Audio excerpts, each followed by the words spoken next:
আপনি গাড়ি করাইতে লাগে 1150 টাকা, ওইখানে নেয় 11,000 টাকা, এই টাকাটা কই যায়? এখন যদি এমপি সাহেব বলে প্রেসিডেন্ট এই অফিসে ঘুষ চলবে না, জনগণের খেদমত করতে হবে, সেবা করতে হবে, সরকার নির্ধারিত দিন বাইরে দিতে, তাহলে আমরা আওয়ামী লীগ বিএনপি জামাত নেয় উপকৃত হতো না? জায়গা জমি শুধু জামাতের নিয়ে আছে, সবাই নাই।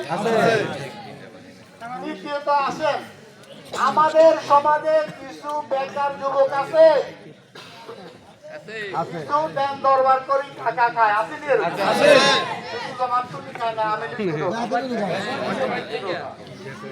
বিচার করে 8 লাখ টাকা না দিলে বিচারে দেয় কথা, বিচার এগুলো বেকার এগুলো দৌড়ইব, বিচারানি বন্ধ হইব, টাকা কাট বন্ধ হইব, তাহলে ব্যাংকের উপকার হবে নি? আমাদের দেশে অনেক ফ্যামিলির বোনেরা বোনদের বিয়ে হচ্ছে না, যৌতুক